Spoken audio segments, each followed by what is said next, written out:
Video শেষে number দেওয়া থাকবে, যারা ওনাকে পছন্দ করবেন অবশ্যই স্ক্রিনশট দিয়ে আমাদের ইমো হোয়াটসঅ্যাপে পাঠিয়ে দেবেন। মানে আমার কষ্ট দেখে তাহলে অবশ্যই আমার পাশে থাকবেন, আমার বয়স নিয়ে কোনো সমস্যা নেই। প্রিয় দর্শক, আসসালামু আলাইকুম। জীবন গল্প চ্যানেলে আপনাদের সবাইকে স্বাগতম। প্রতিটি মানুষের জীবনে গল্প আছে, এক একজনের এক এক রকম। তো আমরা চলে যাচ্ছি আজকে সুন্দর একটি আপুর জীবনের গল্প শুনতে। আসসালামু আলাইকুম। কেমন আছেন আপু?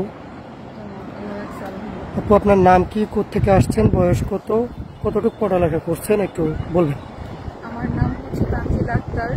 আমি ক্লাস 3rd ইয়ারে পড়ি, অনার্স 3rd ইয়ারে। তো আমি আসলে পড়াশোনার মধ্যে রানিং থাকলেও মানে বন্ধ হয়ে যাওয়ার মতো অবস্থা। আর আমার বাবা অনেক অসুস্থ, আমরা এক ভাই এক বোন, এই আর কি। আপনার বাবার কি হয়েছে? আমার বাবার হচ্ছে লিভার ড্যামেজ হয়ে গেছে, তো অনেক ঘুরে আর কি বিছানায় পড়া। বর্তমান সংসার কিভাবে চলতেছে? সংসার চলতেছে আসলে খুবই কষ্টে, আত্মীয় স্বজনের থেকে। তো এইভাবে তো আসলে চলা যায় না, তাও সংসার যেভাবেই চলুক না কেন চলতেছে। আমাকে দেখার মতো আসলে মানে তেমন কেউ নাই। এখন এখানে আসছেন কি কোনো সাহায্য সহযোগিতার জন্য নাকি বিয়ে শাদী করবেন? সাহায্যের জন্য আসলে, আর সাহায্য আমি এমন মানুষের থেকে নিতে চাই যে আমার জীবনে সারা জীবন থাকবে, ভালোবেসে আমার পাশে, যে ভালোবেসে সারা জীবন পাশে থাকবে, তার থেকে নেবেন। আপনার বয়স কত?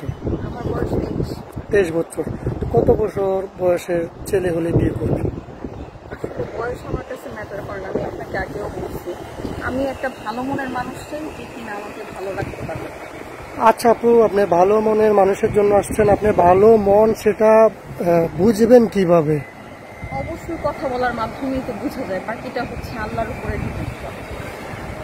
আচ্ছা, যদি এমন কোনো ভাই আছে যাদের প্রবাস জীবন কাটাতে কাটাতে অনেক বয়স হয়ে গেছে, 40-50 বছর, আগেও বিয়ে করেছে, হয়তো বা বউ পরকীয়া করে চলে গেছে, ছেলে সন্তান আছে, এরকম কোনো পার্সন যদি বিয়ে করতে চায় করবেন? কোনো সমস্যা নেই। আপনার 64 জেলার মধ্যে কোন জেলাতে বিয়ে বসবেন, এবং নাকি যে কোনো জেলাতে হলেই হবে?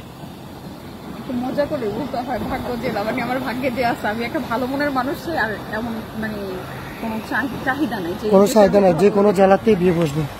স্বামীকে নিয়ে প্রথম বিয়ের পরে ঘুরতে যাবেন কোথায়? উনি যেখানে নিয়ে যায়। কেন, আপনার কোনো ইচ্ছা নাই? আমার ইচ্ছা তো একটা ভালো মনের মানুষ, এটা আগে পূরণ হোক, তারপরে বিয়ে হচ্ছে। আচ্ছা, এখন আপনার সাথে যোগাযোগ করবো কিভাবে? আপনাদের মাধ্যমে। আমাদের মাধ্যমে? কেন, আপনার ফোন নাই?